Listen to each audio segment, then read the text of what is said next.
Innsmouth, stranger. Hi, I'm Rob Whiten from the Innsmouth Book Club. Join me and my fellow guide John Chadwick as we take you on a fortnightly tour of Innsmouth. We visit places such as the Picture House, the Library and Innsmouth Museum to discuss all aspects of weird fiction, whether it be book, film, music, TV or art. As well as that, we stop over at the Gilman House to have a chat with a resident guest. That includes authors, artists, musicians, in fact Lovecraftian creatives of all types. You can find our free shows on Patreon, and there you can also sign up as a patron, which brings you bonus content, plus a monthly PDF copy of Innsmouth News, which features articles, author spotlights, all the latest news and reviews, and more. You can find us at patreon.com/InnsmouthBC. We hope to see you soon, because remember, Innsmouth isn't just a place, it's a state of mind.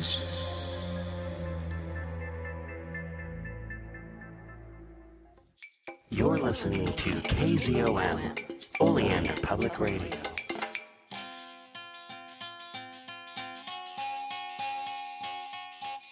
Welcome to People's Guide to the Cthulhu Mythos with Dave and DB. All right. Is everyone ready? Ready, Freddy. All right. Okay. Rock steady. Bebop. Hello, everyone. It is I, DB Spitzer, along with Gretchen Brooks and David Heath, a.k.a. Farmer Dave. And Gretchen is weird. You can find them all over the internet. Just look for those names. Come on. Especially if I owe you money, I'm hiding. It's in the show notes. I don't owe anybody money. I don't think. Well, that's good. That's good. All right. Hey, everyone. Welcome to People's Guide to the Cthulhu Mythos. This week we're talking about some friends of ours, actually some relatives of ours, distant relatives of ours. Right. We're going to be talking about I don't know. We're going to be talking about some squishy stuff, and we're going to be talking about bad relationships. I thought you were going to say relative of yours that you were distantly related to Sam Neill. Oh no. I mean, we are handsome people, but yeah, no. And Irish. Oh, North Irish. Yeah. Okay. Well, yes. So bad relationships that end badly. Correct. Yeah. So yeah, let's see how it's going this week. How are you two doing? What's anything new and fancy going on at the farm? I've been advised by my legal counsel that anything I could say could be used against me. Okay. But we did have two. It's a good thing. We did have two new babies yesterday. All right. Nice. Good. Gretchen, anything fun and exciting happening with you out and about? Doing any? Let's see. Last week I did a 3-hour-long video thing. I was on a show called Collect All Monsters, where talks about like collecting Japanese vinyl toys, and it was a lot of fun. We for 3 hours. It was a really long episode, but their main host 3-hour tour. Oh, it was good times. I mean, and their main host, one of their main hosts, she was unable to be present, so I was asked to stand in. And boy, I had a good time. I was a good time with that crew. They were pretty funny. And if anybody's looking for it, it's on the YouTubes under Collect All Monsters. Whoa! I'll put a link in the show notes for. It was actually part of the show I was originally on before, like my first podcast that I was on. Oh wow! Sorry, my second. Cool. The second podcast I was on was called the Kaiju Cast, and that was the one I always talk about, like Godzilla monsters and things like that. But that show evolved into the Collect All Monsters video. Whoa! I don't even know what to call it. What do you call YouTube shows? Like YouTube shows, or do you call them video shows? They're not like TV shows. Yeah, I was thinking about like what do my kids call it, and it's like YouTube. I think it's just like YouTube, yeah. Yeah. Yeah, so YouTube show. And Yeah, that's so- collect all monsters, not destroy all monsters. Correct. Collect all monsters. I Not didn't to want be to quote the wrong confused. one. Not to be confused. All right. But yeah, it was a good time. And then other than that, I got celebrated as a mommy and went out to the ball with my mommy. It was nice. Nice. Cool. And happy Mother's Day. Thanks. Yeah. I mean, it feels weird having a 22-year-old child and being, a mom still. It's like, oh yeah, mom is always mom, which is awesome. Yeah. Very cool. Very cool. I sold an insane amount of guitars and amps. Oh, I sold artwork. I sold. that's right. You did the big sale thing, right? Yeah, I did a big sale in downtown Vancouver. How was it? And I sold an insane amount of stuff. My buddy, he sold an insane amount of stuff.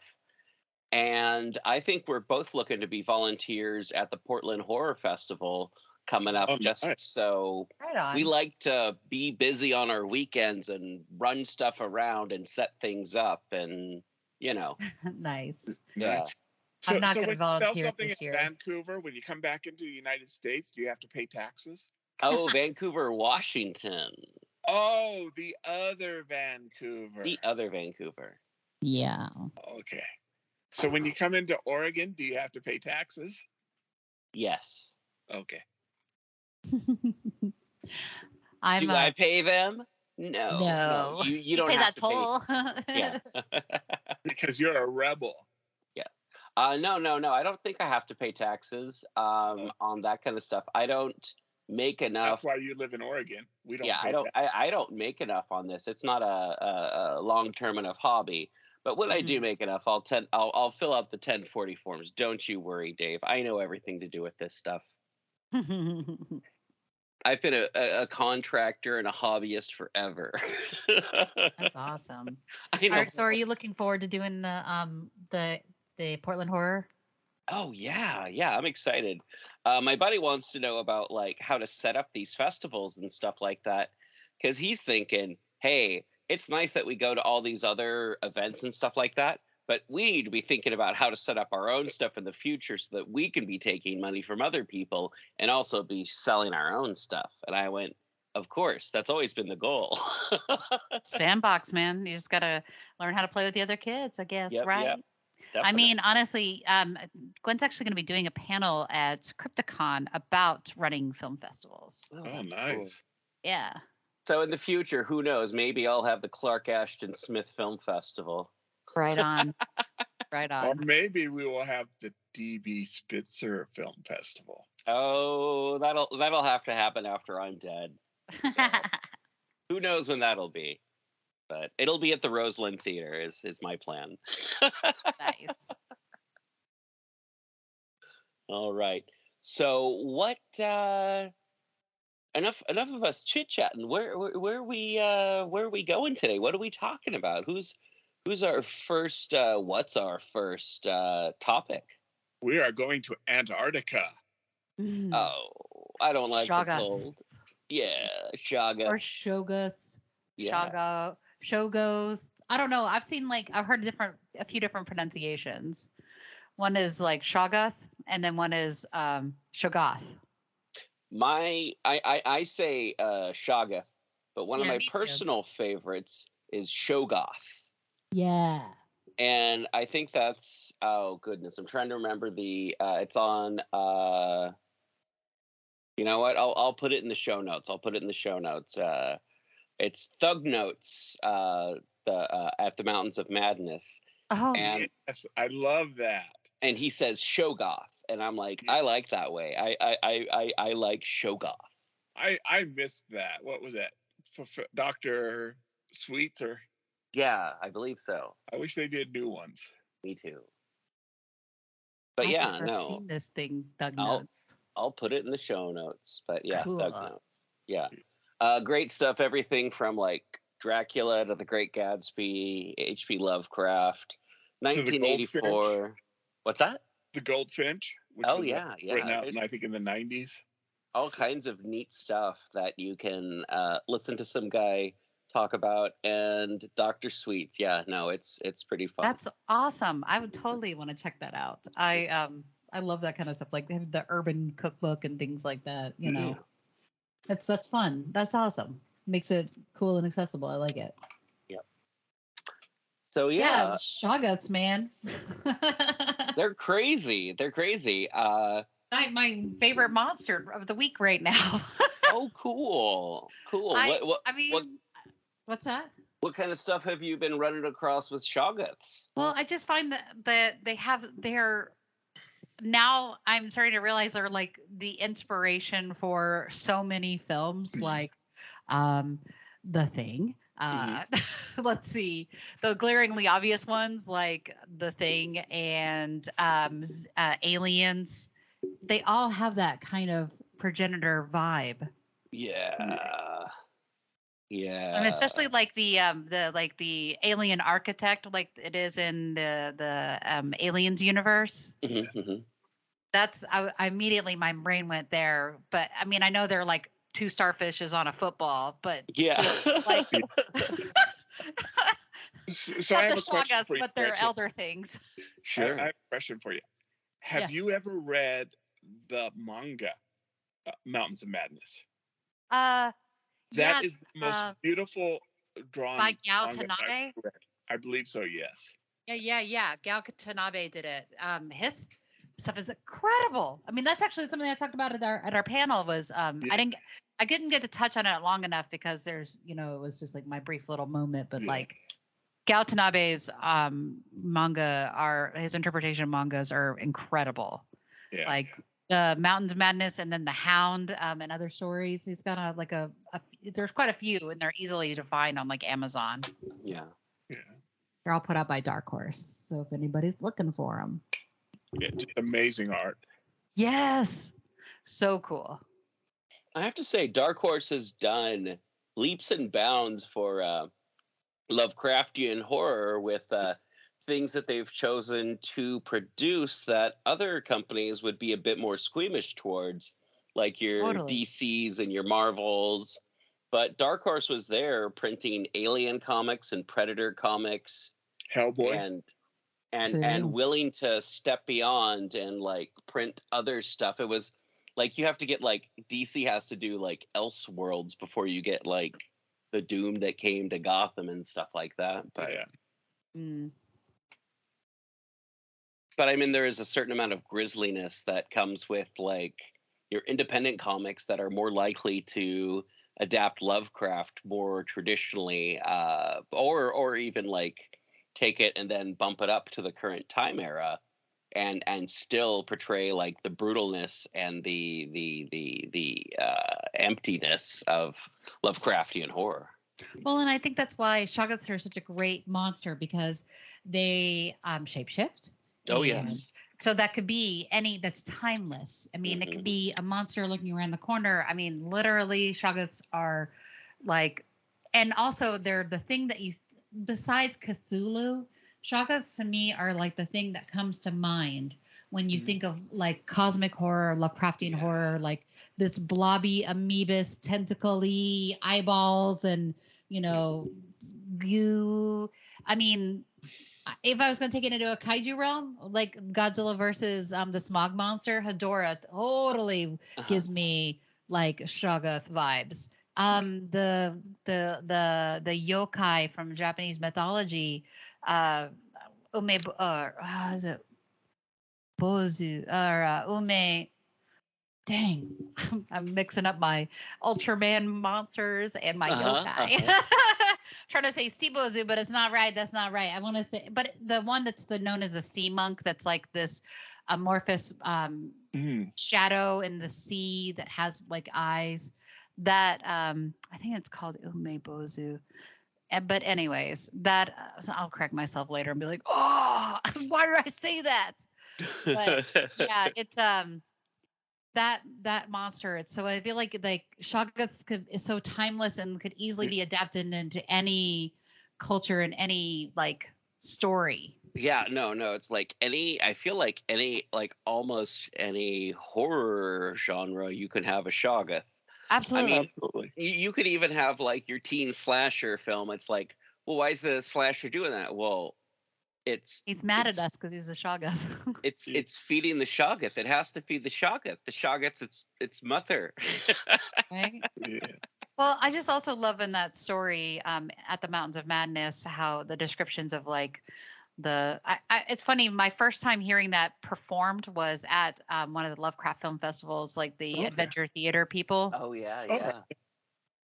Is that right? Or is it the HP Lovecraft Film Society? I can't remember what their Dark Adventure Radio Theater. Thank you. Yeah. That their performance of it was mind blowing. So good. Oh, yeah. It was. It fun. really painted the picture. So one thing about Shoggoth is I think that it's one of only 2 of the Lovecraftian creatures that got a cover. They got a what? Here on the cover of a pulp magazine. And if your story appears as a cover story, you get paid extra. Okay. Oh, is that true? Mm-hmm. And that's why not Lovecraft, but other people, Robert E. Howard, would often put in half-dressed women in their stories because they knew it would increase the chances of being on the cover. Yeah. But that astounding cover where the 2 explorers are running and being chased by that big green Shoggoth. Multi-eyed creature, yeah. Yeah. I love that. And I think there was one with a Yithian too. Yes. Yeah, that's one of Lovecraft's 2 amazing, not amazing, astounding stories covers, yeah.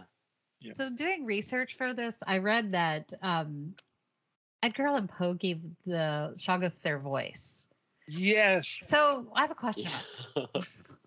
Does that mean that this is Lovecraft's invention, or was this like a dual creation between the 2 of them? Well, you know what makes that noise? That tika-lika-lee in the narrative of Arthur Gordon Pym of Nantucket. You know what makes that noise?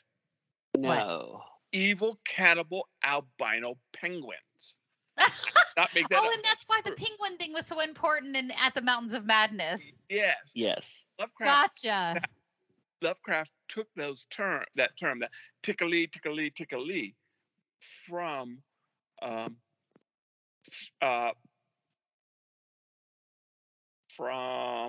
Sorry. Yeah. Oh, good. No, it's fine. But yeah, always in my little head canon that they were Shoggoths disguised as penguins, and he doesn't call them penguins; he just calls them albino flightless birds with teeth. Yeah. Because I mean, in the story, right? Isn't there a aspect where he's describing where he pushes past the penguin, of enormous size or something like that? Yeah. They're huge albino penguins. Ah, okay. So that's why we mentioned those penguins. I was wondering. Yep. It was like they're like their buddy patting each other on the back, like I love you, Edgar. I love you too, Lovecraft. Yeah. There's a reference to I think like a weasel or a stoat of bizarre proportions. Like it's too big and also it's too long or something like that to be like what they think it is, and it keeps following them, and it's in the story called The Willows, and Lovecraft makes a reference to that creature in the meteor one, the Color Out of Space. Color Out of Space, yeah. The meteor one. I love you call that one that. Well, I mean, it's the best way to describe the color out of space. It's the one that has a meteor. Does all the things, you know. And all the names kind of smashed together after all this time. I love like how they like describe when they describe things being giant and like older style, like, and they'll say like Princess Bride makes a joke of it and says like, you know, rats of enormous size or whatnot. Instead of just being like big rats or giant rats, it's rats of enormous size. I like that the penguins were of enormous size. Yes. Yeah. So I have some things I'd like to share. But first of all, I have a question for you. Yeah.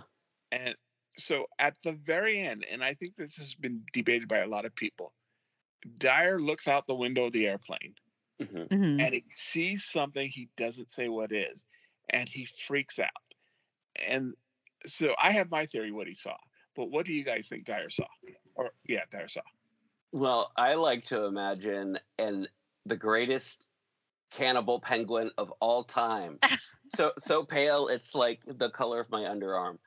No. I've heard Cody Goodfellow talk about this and Ken Hite talk about this, and they all kind of talk about like what the thing is like either a Shoggoth that is so huge that it like, you know, like you see the whole size of the Shoggoth and it's like an immense thing. It's like something that you had no idea how big it was, and could probably be large enough to pull all of that building down into, all of the thing down into the hole or whatever. Another theory is it's some sort of Shoggoth that has inflated itself and is like floating towards, but very slowly. And I've also heard people say that the Noroi. Yeah. Oh yeah. But that's what I got. My first reading was that it was a Shoggoth that could fly, and that meant that they weren't, stuck in Antarctica. Yeah, or a Shoggoth swimming was another one, but yeah. Why couldn't it have been him looking back at himself, like seeing the Shoggoth having transformed to him? Ooh. That's what I was getting the vibe for, because to me that would break that. my brain. Like seeing myself, but a sinister or alien version of myself that has no feelings and is clinical. A doppelganger? I think that would be terrifying to see. That would. I think that's the best answer. Yes. They fly away, and then, they see Sam Neill waving at them. Well, they see Henrik or whatever his name is. Yeah. So I also have a couple of versions of Shoggoth that will later appear. And one of them is, my good friend of the show, Sean Hote, who unfortunately, because of medical situations, just hasn't been able to write in the last years. Sure. But he did in one of his Penny Dreadfuls, basically what would happen is when the Shoggoth would devour someone, their eyes would stay. And so in his version, all those eyes in the Shoggoth were victims. Ah. And another, and I don't know, is it T-E-D Klein or is it Ted Klein? I generally hear people say Ted Klein. Yeah. Well, he did a great story called Fat Face. I don't know if you've ever read that. No, I haven't. So in this, the Shoggoths have mutated, and they can take almost human form. But that's what the Fat Face character is. Basically, he has these giant plastic overalls, and he has this big, giant, fat, bald face, and he is the Shoggoth Lord. And at the end, he reveals himself. And Chaosium really took that and ran. And one of their biggest bad guys is Albert Shiny. Yeah. I'm familiar with Albert Shiny. Yeah, I was curious where it came from. So Albert Shiny is the Shoggoth Lord, and the idea of the Shoggoth Lord comes from Fat Face. And so the main character in Fat Face, she's like super naive. And how do we know that she isn't naive? Because she thinks that my hometown, Oxnard, California, is exciting place. I haven't read this. No. It's a. I think it's a good story. I mean, it's definitely one of the modern classics. Nice. Then we have Charles Stross's A Colder War. Okay. Which, in this case, the Russians or Soviets basically weaponized Shoggoths. Oh. And it's a great story, and I won't really spoil it, but the part it's kind of what it's most famous for is, where the Russians had the big old parades, the Soviets had the big old parades with rocket launchers. Yeah. Instead, they have their parades with weaponized Shoggoths going down the road. Again, an incredible short story. It's like in an alternate world. Yeah. But definitely a story I would suggest anybody get. But then again, and I'm sorry, I said Ted Klein wrote Fat Face, and already people are writing their hate letters because it was Michael Shea. Okay, that sounds the familiar. Autopsy. Yeah, no, that sounds like. Yeah, so is Michael Shea. Ted Klein did the story that I thought Michael Shea wrote. That's why I flipped the names in it. So no, it was Michael Shea. I apologize to the Shea estate and gosh, all you're fine. all those people who are writing hate letters saying you don't know the difference between Klein and Shea. But yeah, it was Michael Shea who wrote Fat Face. So, Yeah, I also want to say that Byron Kraft wrote a book about Shoggoths. It's pretty good. I enjoyed it. Absolutely. Yeah. And he's been on the show before too. He's been on the show before too. Yeah, and someone who I've given donuts to in the past and high fived and the carb load for Cthulhu. Oh yeah. I've worked a few of those, and I was like, I will never do this again.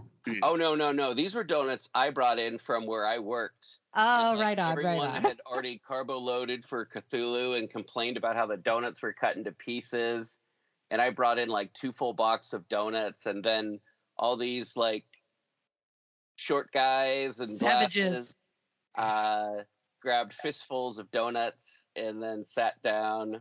I think that's where I first met Dave. No. I think good chance. But one other thing I was going to say about the weaponized Shoggoths, then Achtung Cthulhu went in hyperdrive with it. And so they've got fully Panzer tanks made out of Shoggoths. Yeah. I mean, it makes sense. I mean, if you're going to, they're a suggestible slave race. Yeah. Sad but true. Which makes me pop into the next thing. I haven't researched it, but I am positive that there is probably a fair amount of hentai that has Shoggoths. Oh yeah. I mean, like, if you want me to touch on it, totally. Like, yeah, but like as soon as you said, unfortunately, a slave race, and I'm like, oh yeah, another thing, hentai. I mean, like, really, all tentacle-y stuff is Shoggoths, if you really think about it. Like, no. I mean. Oh, and by the way, I was right. Umibozu. Yes. Umibozu. Yeah, no, because I'm like, wait a minute. My friend has a cat. She named her cat Umibozu because he's a big fat lazo. He's a big really fat. Cute. That's a cute name for a kitty. Big fat gray cat who will like sit on you. That would be a good way of describing an Umibozu. They're like these. They call them sea monks. They're like entities in the sea that are like. They're kind of that idea, like when you see something shadow in the ocean, it's like, oh, Umibozu, but we know it's a Shoggoth. Yeah. Something else. But yeah, so I thought that was I think that the Shoggoths are like an interesting race that you can use in multiple different ways. Yeah. That's what I thought was kind of cool about them, is that even though when they have sentience, they're not interested in godhood. They're just like, we just don't like people. Yeah. And I've used Shoggoths in interesting ways in like writing and in gameplay and stuff like that. Like I've had a Call of Cthulhu game where everyone knew like the local mechanic. What they didn't know is that when the mechanic closed all the doors, they turned into a Shoggoth, and that's how they were able to get cars like put together and taken apart and cleaned like amazingly fast. Oh my God. I just realized that really dumb movie called Monster Truck is a Shoggoth. I haven't seen that. Oh, but now I'm if you really want to hurt your poor brain, it's like now knowing that it's a Shoggoth, going into it knowing that it's a Shoggoth, you're gonna be like, oh man, this cute kids movie or teen movie is now ruined, or is it? Well, no, and you could have like, if you're writing a story or if you're doing a game, you could have a Shoggoth that decides to be a brutalist mansion, a Shoggoth that decides to be a canal. Oh man, there's just all kinds of. It's a really good like story device. Yeah. One You of the can have a Chaosium Shoggoth short stories, I forgot which one, where the gazebo was a Shoggoth. Oh, rad. Nice. Or you could have things like the raft, where a bunch of teens are goofing around in a lake, and then there's this big thing floating in the water. I mean, well, if you think about it, that's what Creepshow. Yep. Yeah. Isn't that from Creepshow? Yeah, that was like Creepshow 1 or 2. I can't remember. Yeah. Anyway, but So no. useful. It's like you think you're safe on the water. I mean, you think you're safe on land, and then it's like, it just happened to be on the water that day. Yeah, totally. Yeah. But something else. When I ran GURPS games, the Shoggoths were the creature that everybody ran away from. And you can always have a character, an NPC, who doesn't know that they're a Shoggoth. Yeah. Or discovers that they're a Shoggoth halfway through a story, or you discover that they're actually a Shoggoth halfway through a story, or whatnot. But Shoggoths, you can do a lot with them. They're really cool creatures. They're very versatile. They're kind of like where all of our slime monsters kind of come from. All of our tentacle eye monsters come from. I mean, that's what it feels like. I mean, especially like I was pointing out earlier, is like you could cross culture it and many things. I mean, it could be an angel if you think about like having multi eyeballs, like the biblical interpretation of an angel. Or whatever. Sure, yeah. I mean, it's that's what I'm kind of. I didn't realize until this week when I was researching more about Shoggoths. I was like, wait a minute. They're biblically accurate angels. They're biblically accurate angels. There are all kinds of things. They could be a djinn. I mean, they have enough they have sentience. I mean, some of them do, and some of them don't. And they're like, what was it said that they're bred to be hypnotic suggestion. Yeah. Is that what it is? That's how they're ruled through like a psychic suggestion or something like that. Yeah, but at what point does that backfire on someone? Then you have psychically active. Well, that's what you have at the Mountains of Madness, where the things that are just pretty much, just going to destroy everything or fix everything or pretty much do whatever they want to do because ultimately they're top of the food chain. Totally. So where are they now? They're on the roof. They're on their way. They're on their way. Oh yeah. Shoggoths on the roof. Oh yeah. I personally feel that like not IRL, but in the world of the Cthulhu mythos, most Shoggoths are probably just like hanging out in deep ocean, doing their thing, eating up all the stuff down there. Oh man, if making I was a Shoggoth, Aquaman's life hell. I'd be like chilling. I would mimic each person that was like a I don't know, like a well-to-do or whatnot, or try to hide as a celebrity or something strange like that. If I was a Shoggoth. Be a house and eat every 20th person. Totally. There you go. I would be a witch house. I'd be chilling in the woods. And you're like, oh, looks like a really comfy place to stay. Gobble, gobble, gobble, gobble.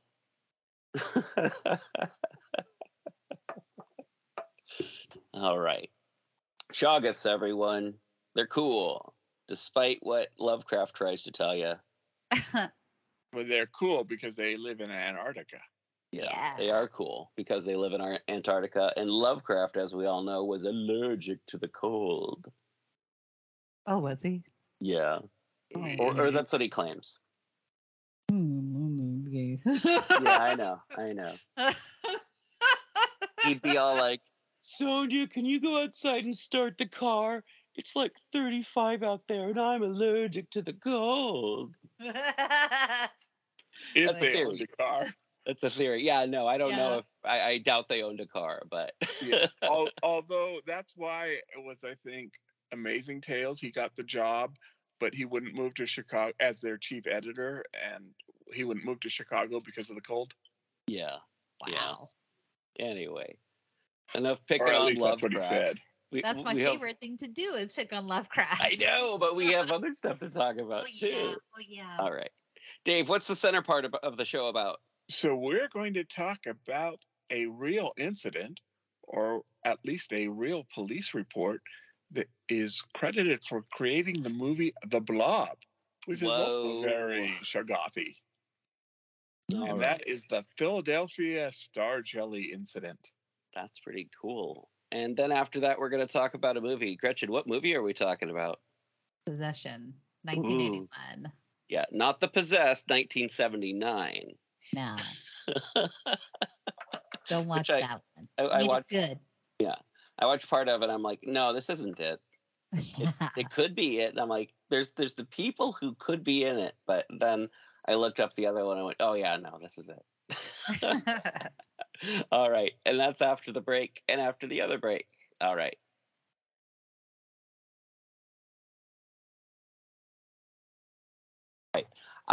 Moving on to the next part, just to remind everyone, if you like what you're hearing, like this episode, share it with people, subscribe to the podcast, find us on Facebook. We're under People's Guide to the Cthulhu Mythos. We're on Twitter. I don't really check Twitter, so it's just kind of the automatic feed if you just want to listen to us on Twitter for some reason. You can find us on any place, any podcatchers that are out there. Of course, Facebook, Instagram, and of course, the YouTube, where this episode will be. And, yeah. This episode is brought to you by California Tea House. California Tea House is a family-owned tea store where you can find some of the world's best loose-leaf tea and organic herbal tea blends. Like a fine wine, there is no comparison between fine loose leaf and common broken leaf tea bags. So, yeah, no, check them out. Check them out.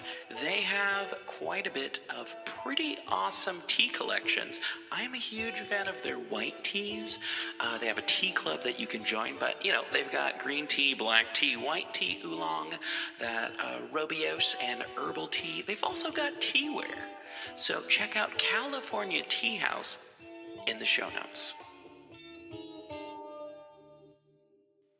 Hey everybody, it's me, Dave, Farmer Dave. I know, I'm your favorite.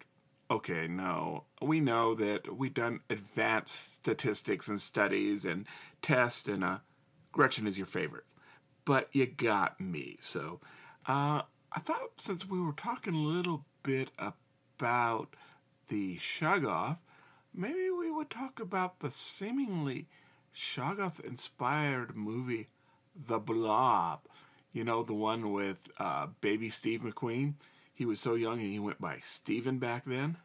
But what if I told you The Blob was not inspired by Shoggoth?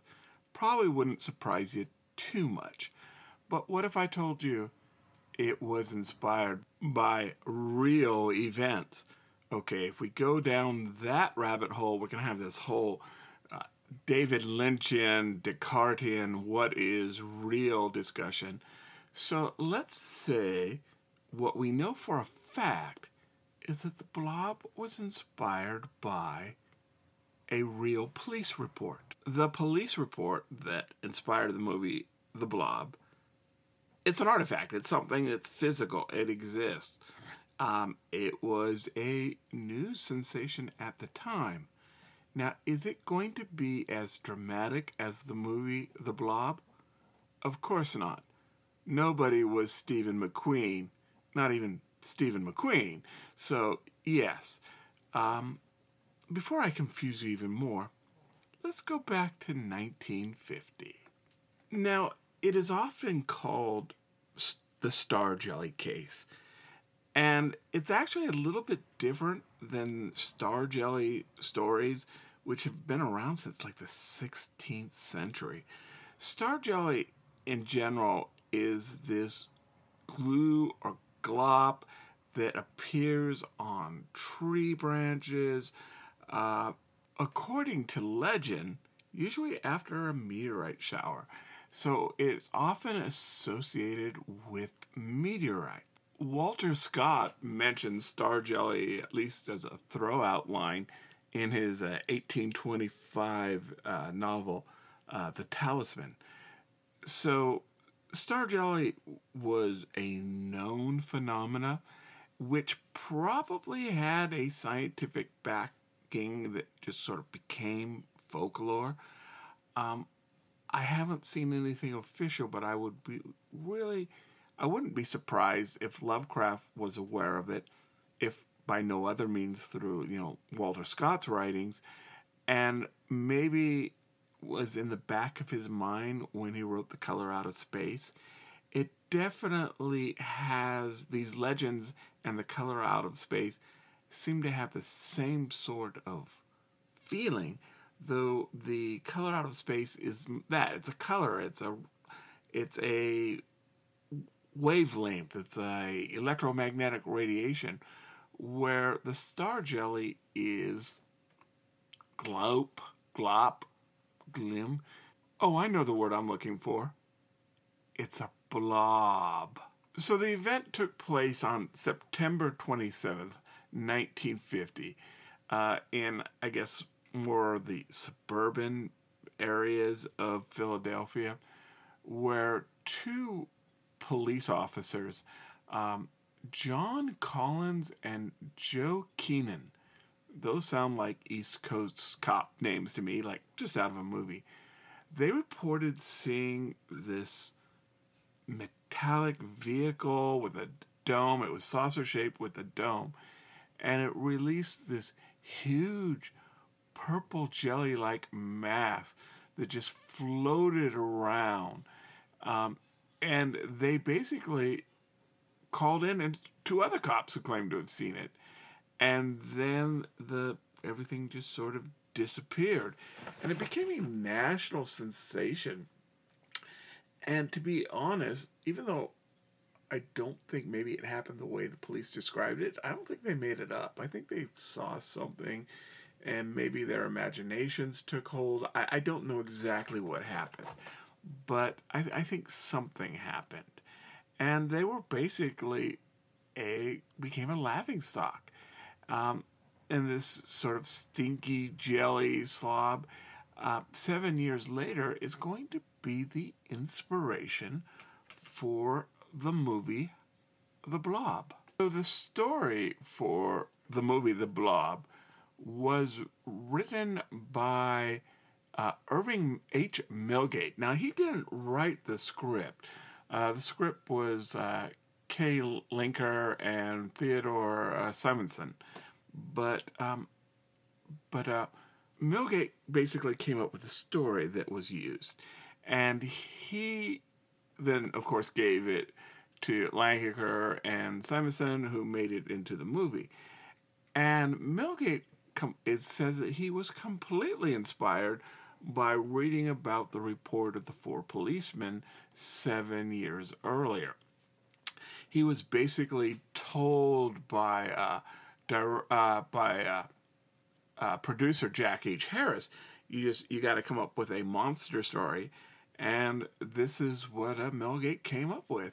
And then it was turned into a script. And it's a little bit off tangent, but I think most people know this was Steve McQueen's first lead role. And he was in a little bit desperate need for money. So when he was given either a percent of the cut or $3,000 up front, he took the money, which if he had taken the percentage, it would have worked out to like $150,000, like 50 times what he got. But, live and learn. I don't think Steve ended up, too hurt for money. So what was it that the four policemen saw? If we take it on its face value, it seems to be a UFO pumping out its porta potty or releasing some sort of excrement, but it the so-called star jelly disappeared too, but also what there's different reports of people getting sore eyes and things like that, but there's no real evidence of biocontamination. Kind of an interesting story. What I got when I was a young kid, late 70s, early 80s, reading every little UFO report I could consume, this was really much sort of seen as a, if not true, a reliable witness report.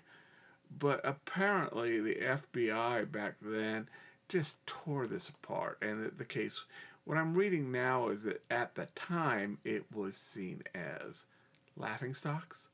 And I wonder if maybe that changed with the movie. I don't know. Or more than likely, just the report was more accepted because of time. Keeping in mind that this account has the added part of the metallic saucer-shaped ship with the dome, what is all these reports of star jelly? And another sort of parallel report or thing is angel hair. And I have read, angel hair is not real.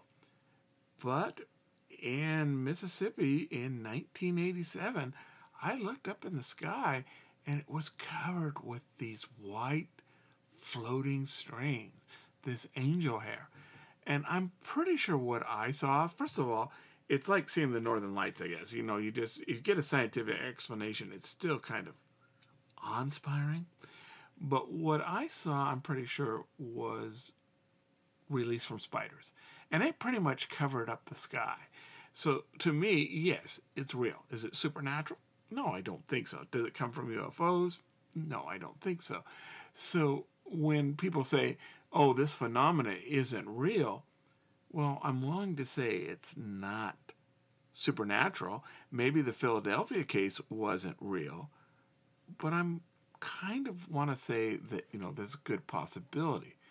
So what is star jelly? And one report out of Scotland thinks that it may actually be basically gelatinized frogs that were eaten up by birds and things that eat frogs and then throw it up, which is not as exciting or fun as a spaceship dropping its space poo-poo, but that sounds scientific to me and possibility. Another one, which I definitely think probably applies for some, if not all, is a gelatinous fungus that is released from rotting wood. And in Mexico, now the event definitely is caused by, or this gelatin appearing on trees is caused by a fungus called, basically its name translates to moon feces, which is such a cool name. And this basically, not the floating part, but the part being on the tree, that makes sense, but it's just a very localized event. It's not a worldwide event. It only happens, in parts of Mexico. Now, up till about 1910, it was thought, because this event was associated with meteorites, that it was part of the meteorite, that the meteorite, when it explodes, jellifies. There is no scientific evidence for that. But, at least, they have event, meteorites, and this gel on trees, and they created a cause that really didn't have any correlation. But so what exactly the officers saw in Philadelphia, or what it is, we don't know. But I think that it's really cool that one of the most famous 20th century monster movies was based on a real, you can't see the air quotes, event. And, I think that endears the movie more to me. Okay, now we're going to let the people who you really come to listen to talk. so that you can hear more of them. Hey, everyone. I just need to let you know, GLAAKI has got some really cool guitars in right now. I know, you heard the thing where I say, new sponsor of the show, GLAAKI, but that's an old ad. Mm-hmm. GLAAKI still has new stuff. They have cool drum kits. They have a really cool Latin drum kit with a cowbell on it that I watched a YouTube video on, and I'm like, ooh, I'm going to get that. I don't play drums, but I could. Anyhow, so check out GLAAKI. Also, check out Anycubic. They've got some really nice 3D printers. You can get the Cobra Go for $169 nice dollars, or check out with their discounts what you can get it for currently. All right. Anycubic. Check out our show notes to get discounts, to set up links, and anything you buy through our show notes, we get a little bit of money. So don't just go to the website. Use our show Hey notes. everyone, it's me, DB. New sponsor on the show, GLAAKI. GLAAKI offers a great price and better quality goods and services for music lovers. Are you looking for good prices, free shipping, 100% quality guarantee? GLAAKI's got you covered. Guitars, bass guitars, mandolins. They've got saxophones, trumpets, drums. They've got guitar cases, amplifiers, all the stuff that you need without having to break the bank. Inexpensive doesn't have to mean cheap. Check out the show notes to find more about GLAAKI. 20-watt amplifiers for under $50. Hard cases for your electric guitar for under $80. Guitars themselves for under $90. Come on, folks, check out the show notes. Get a GLAAKI.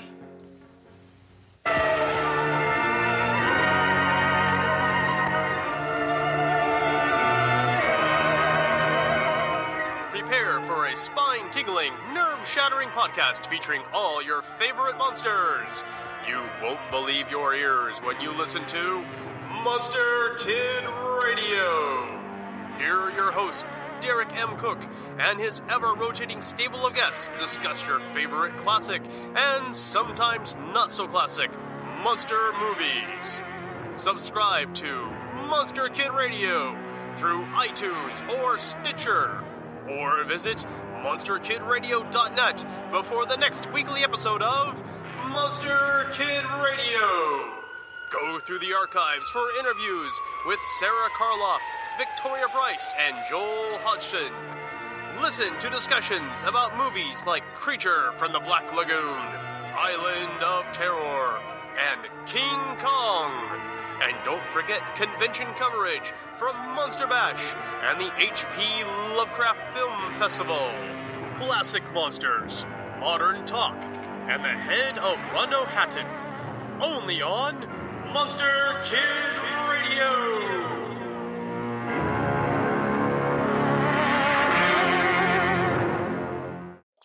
This part of the show doesn't have a theme song. This part of the show doesn't have a theme song, yeah. Dave and DB and Gretchen go to the movies. Hopefully next week we'll have a real theme song, yeah. Hey, everyone. We are back, and we are talking about movies. Mm-hmm. So we're talking about possession? Yeah. Okay.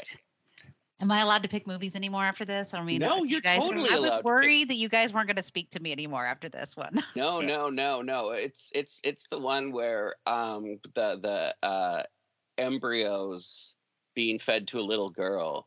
Yeah. Not to spoil a movie. That one was the one where I was like, this is too hard for me, but I'm gonna do it. This one was really hard for me, but just because of the fact that not for like reasons that happened in this, but there was elements of it that reminded me of my own divorce and how it just like happened all of a sudden, and there was like people who I didn't know just showing up in my life, and I'm like, wait a minute, who are these people and what's going on here? I don't understand any of this kind of this like sense that takes place. It was, yeah. And it has baby Sam Neill. I mean, it does. So this movie, when it came out, it was not well received at first. I mean, its budget was 2.4 million, right? And then it had its box office was 1.8. So that's not good. No. But that was only in the US. Received in France, wasn't it? It was, but at Cannes, it was like the main actress Ajani, she got like the Best Actress award for it. Well deserved. I mean, incredible. Her acting is incredible in this movie. I don't think I've ever seen an actress put so much forth in a film like in this kind of a role.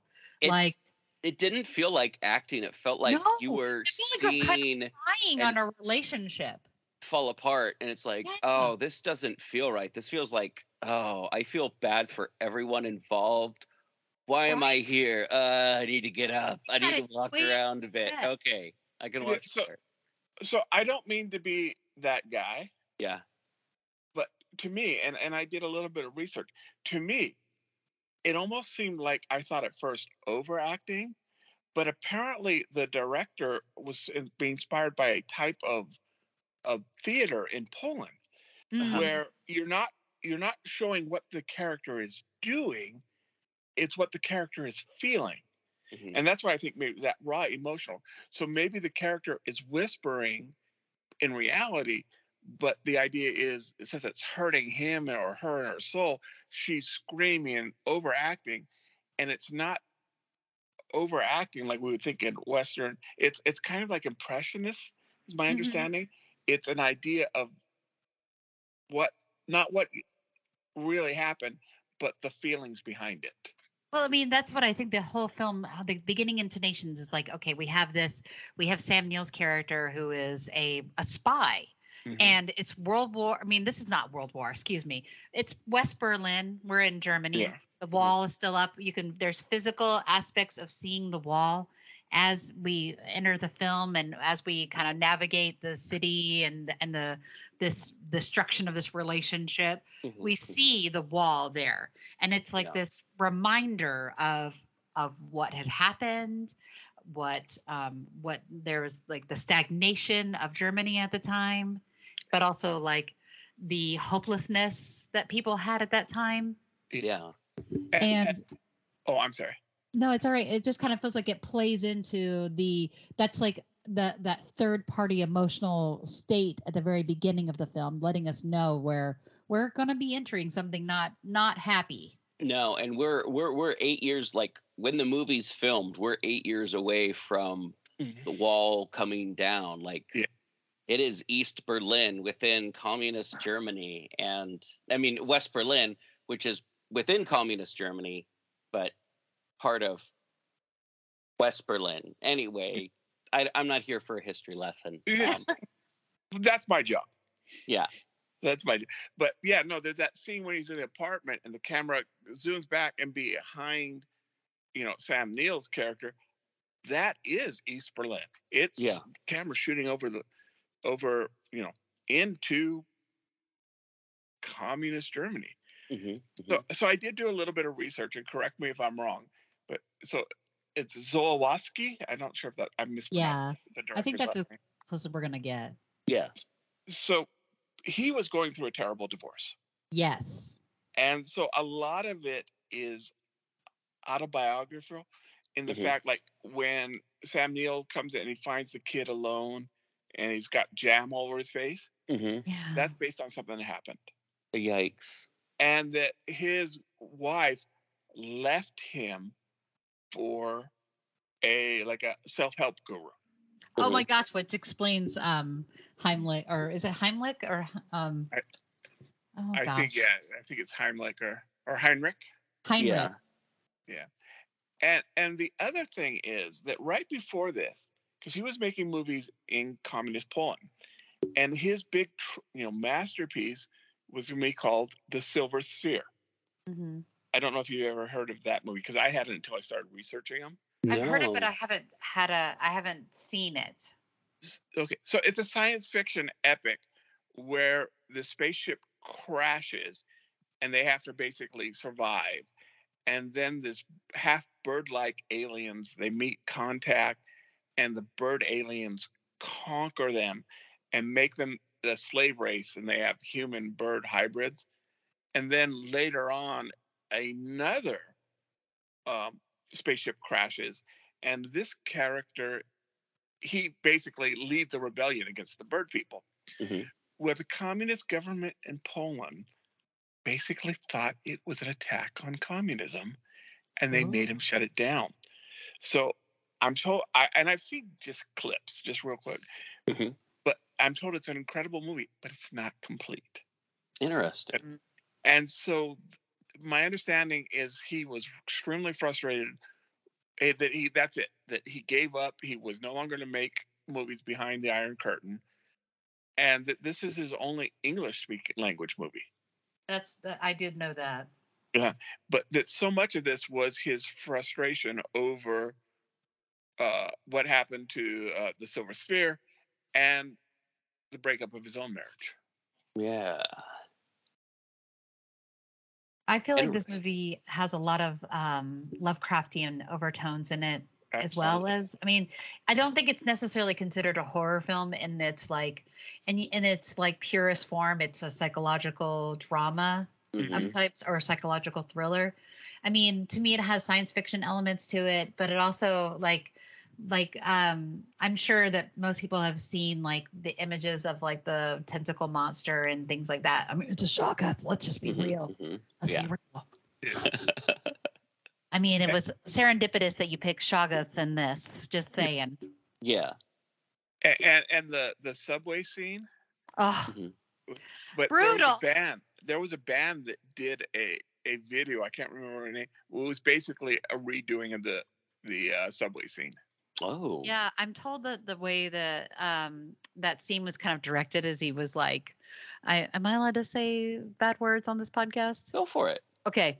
So he said to air fuck the sky, like, and that's kind of, I mean, but not in a sexy way, but like, that's why I think that's why she has those moments of where she's like really throwing her body into it.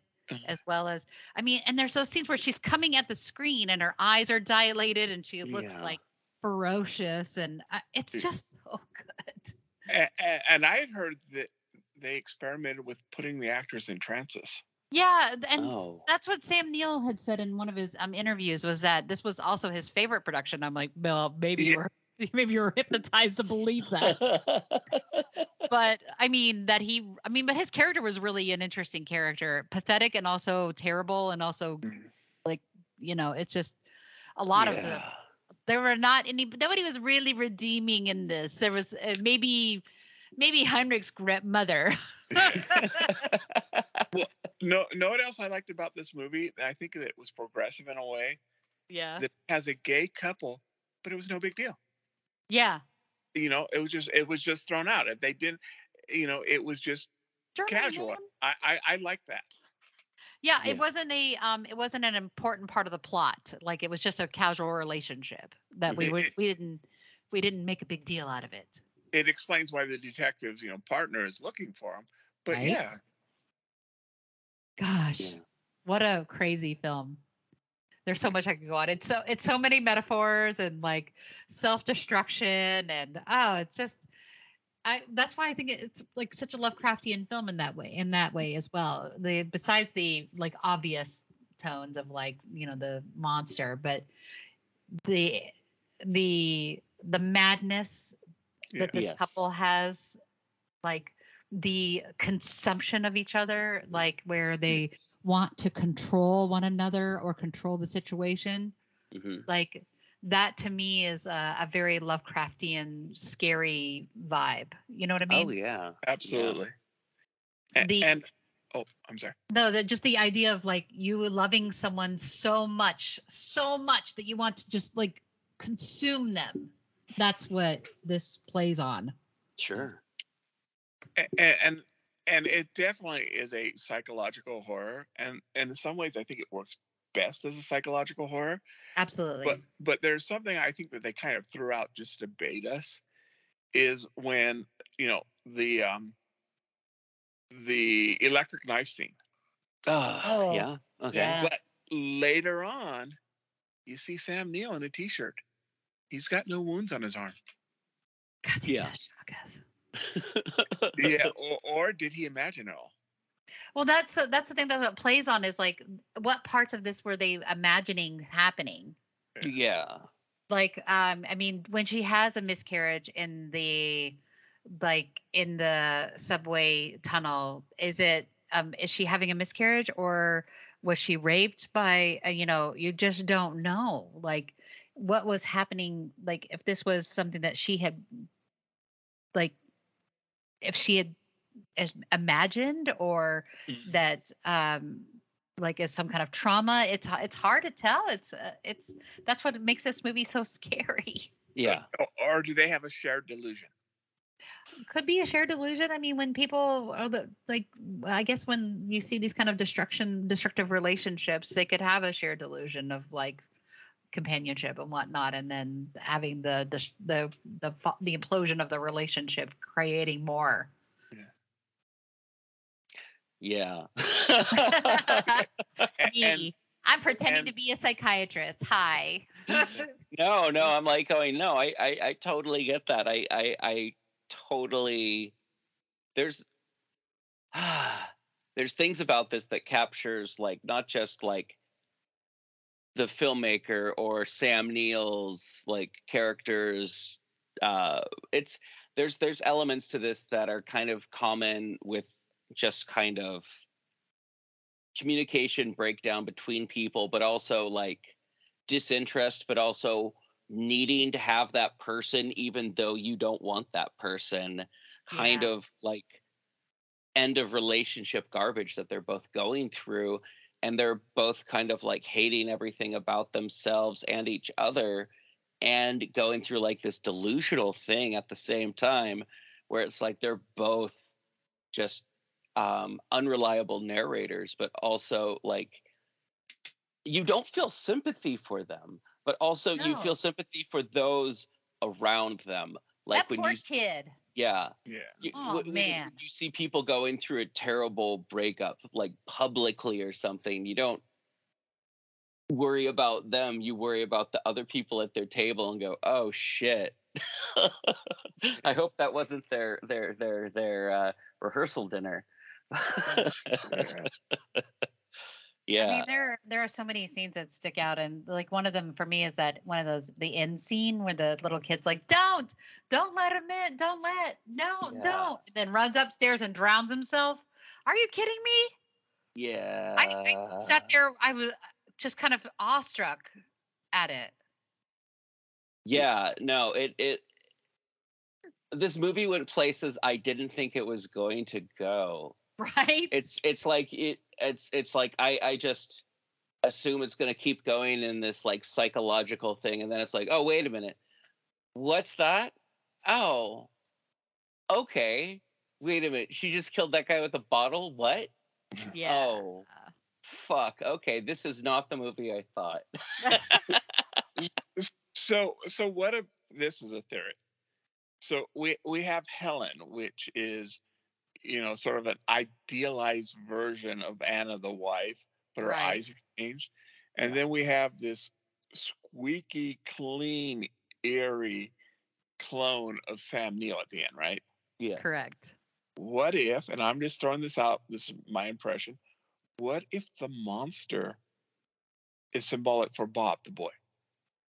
That they all have sort of their own versions that based on the people around them, desires, their expectations, their fears, and that they created either physically or just emotionally these doppelgangers, and that the monster is this fear of raising this child in basically enemy territory, as well as this resentment for all this drain that all parents feel. They just absolutely. Absolutely. That could definitely be a usable metaphor for this, because I mean, I'm a parent, and there were moments that was so stressful, and kids create like stressor because you want have so many things poured into them, not only just your love and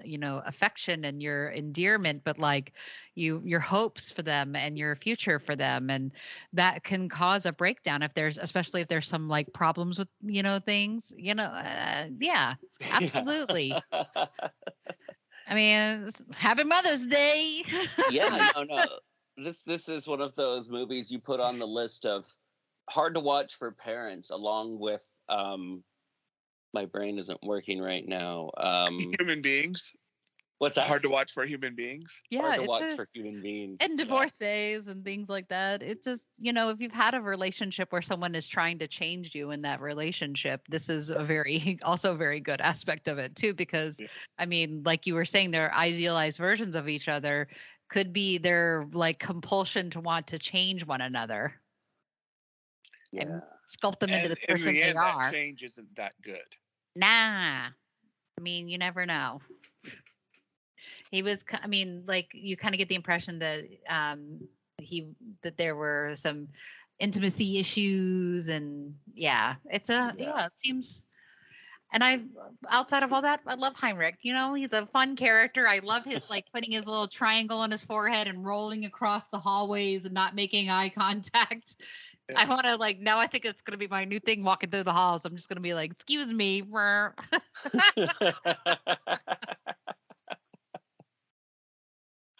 Yeah, no. The cast of this film is amazing. I like everyone who's in it is like, there's no one who I'm like, oh, that person sucked, or this person ruined the movie, or this person distracted, or this person. I feel like it was like one of those films that's like perfectly cast. It's like, oh yeah, no, absolutely, because almost anyone else, it would have been ham acting. Yeah. Agreed.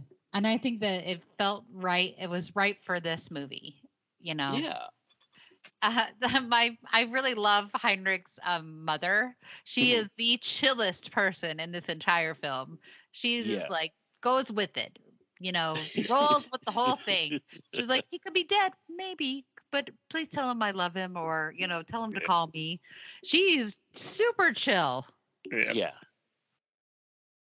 I wanted to say, do I know her from anything? And I have to say, no, I do not. Johanna Hofer. Yeah. She's like a German actress. Yeah, but I was just like, do I know her from anything from like the 60s or 70s? And it's like, nope, I do not. I'm just cheating. I'm looking up, but apparently she was in at least one version of A Farewell to Arms. Gotcha. I always wonder, like, I haven't seen any of the other films that Isabel Adjani is in, mm-hmm. but I've heard that she was in a film called I think it was One Deadly Summer or something like that. I don't know, but yeah, I don't stop. Yeah. Alexa. Now, my understanding is looking at Wikipedia, is that she escaped from Germany because her dad was Jewish. Okay. Oh. Interesting. So that's why she appeared in some during World War II movies like Hitler. Oh, she was in Hotel Berlin, but as uncredited. Same thing as Hitler's Mad Men. Mm-hmm, mm-hmm.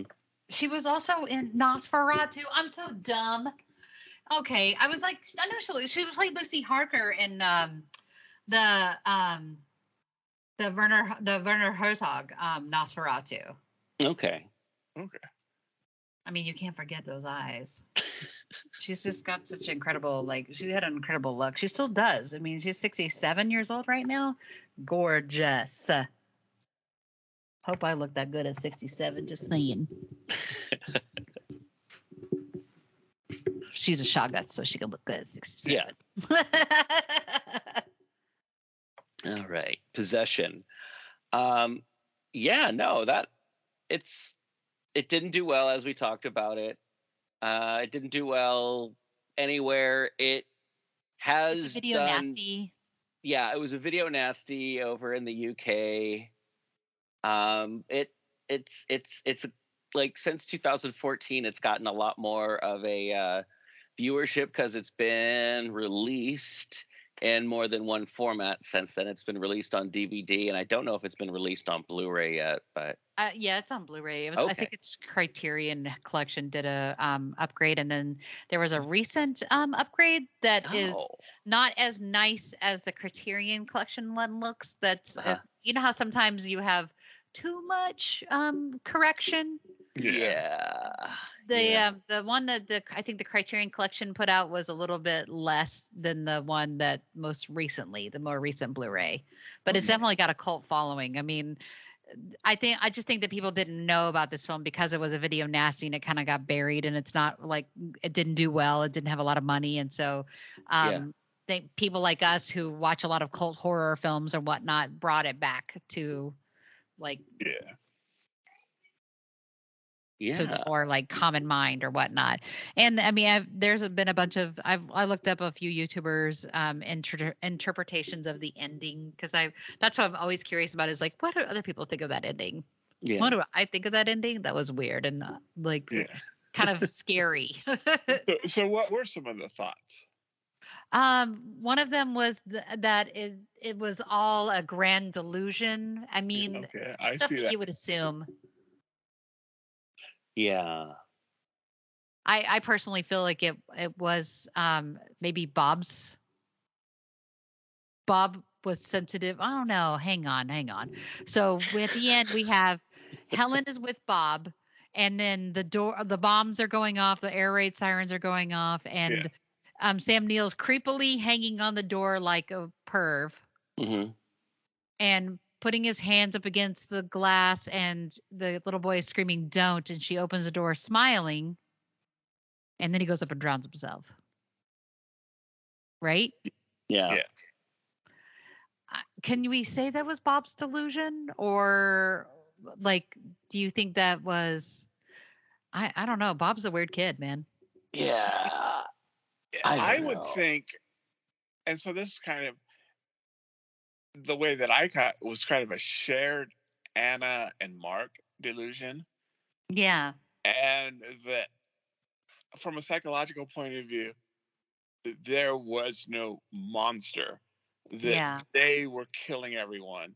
And at the end, they drowned Bob. Yeah. And that would make sense. Or their neglect drowned Bob. Yeah. And that they're killed by the police. And the last little bit is kind of like, strange occurrence at Owl's Creek, where the entire world gets destroyed in their, last conscious thoughts. Oh, wow. Yeah, or maybe I like their that. world is being destroyed in their last conscious thoughts. I mean, for sure. Yeah. Because, I mean, maybe, like you said, maybe that hail of bullets is the air raid, and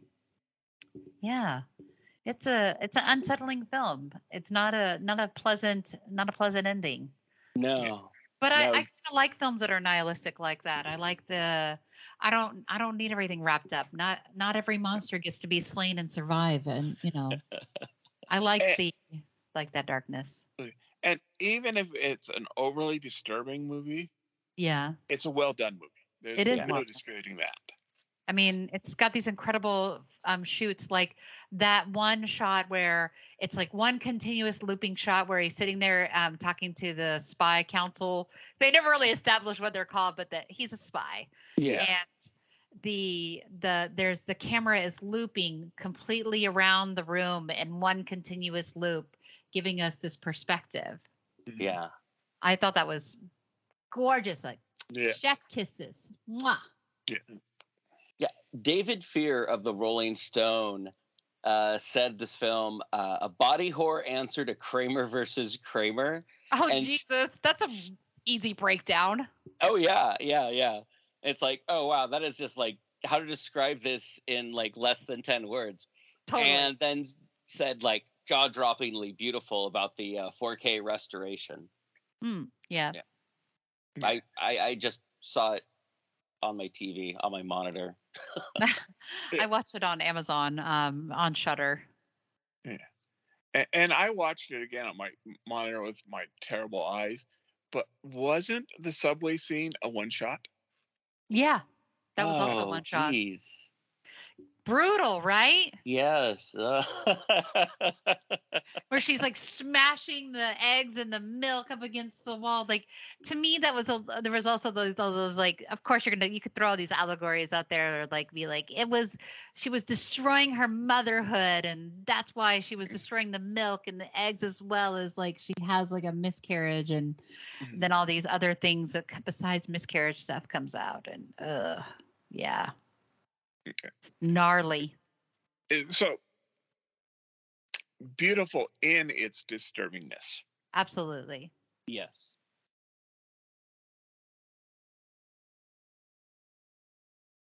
But yeah, I think it's something that some people just have to see for themselves. Agreed. Yeah. Absolutely. I mean, don't sleep on this as far as like people having an opportunity to watch it. You guys should watch it.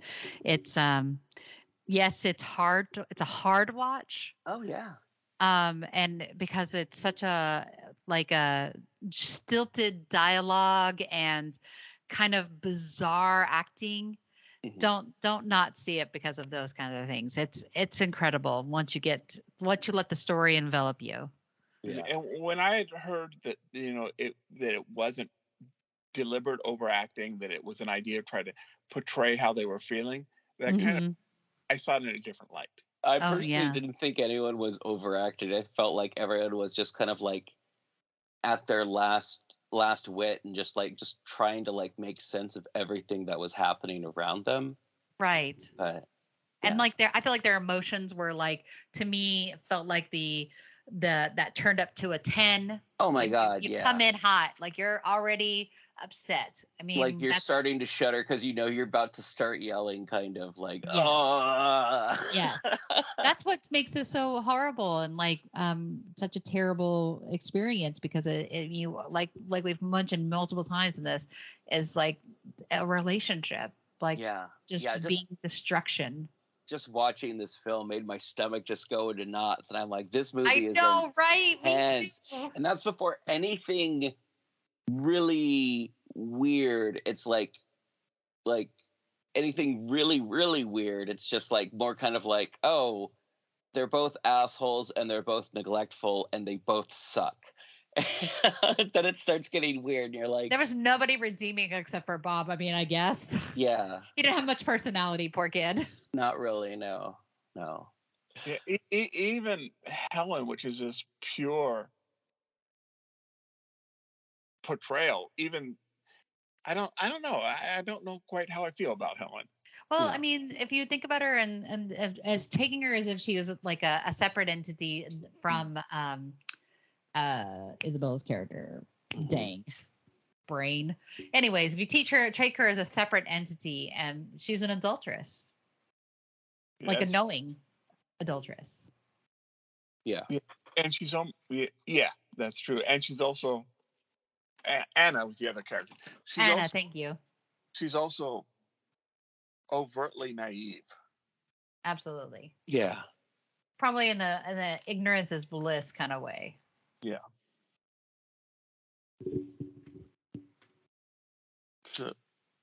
So I think that the best way to sum it up is you got to see it. You got to see it. Go see it or watch it. Yeah. Yeah, I found it on, I think, YouTube, a really, really old copy on YouTube. Yeah, that's what I found. Which I really liked watching that, and I would be interested to watch like a 4K restoration, but like watching it on YouTube, it felt like, like old grainy VHS tape, which it was like recorded off of. It felt like something that you'd see on VHS in like the summer of '82 on like Spotlight or HBO or something like that on cable. But yeah. And a historical artifact? Yes, correct.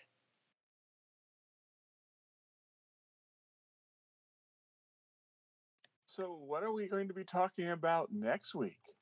Next week? Let me see. I feel like it was like Jacob's Ladder or something. I think Jacob's Ladder and Oh, wait, no, it's the Gate and SHANTAKS. Tom. Ooh, SHANTAKS. SHANTAKS. And the Gate. Oh, I love the Gate, you guys. You're gonna love. Have you seen the Gate? Yes, I have. I remember watching that as a kid. It was one of those movies that would be on like HBO or Cinemax or something like that late at night, and my friend would copy it, and then we'd watch it like the next weekend. Yeah, I don't think I've seen it yet. Okay. Oh, I'm so glad. This is going to be great. You're going to love it. You're going to love it. I think I may have seen reviews, but I don't think I've seen it. It's a lot of fun. It's a lot of fun. Yeah, I like it. It's much more happy than this one. Yeah. Lots of fun practical effects, great soundtrack, fun actors, good story. It's a good one. Oh, yeah. Awesome. Yep. And SHANTAKS. I have no idea what a SHANTAKS is, but I'm going to find out this week. Definitely. All right. It's what the government gets in your percentage when you sell a Shan. Well, SHANTAKS? No, wait, that's not right. All right. Well, everyone, we'll see you next week, and we'll be talking about SHANTAKS and the Gate. So if you have anything that you want to send to us, anything you want to talk about, People's Guide to the Cthulhu Mythos, social media at PGTTCM and PGTTCM.com if you want to contact us. All right. We'll see you next time, everyone. Goodbye.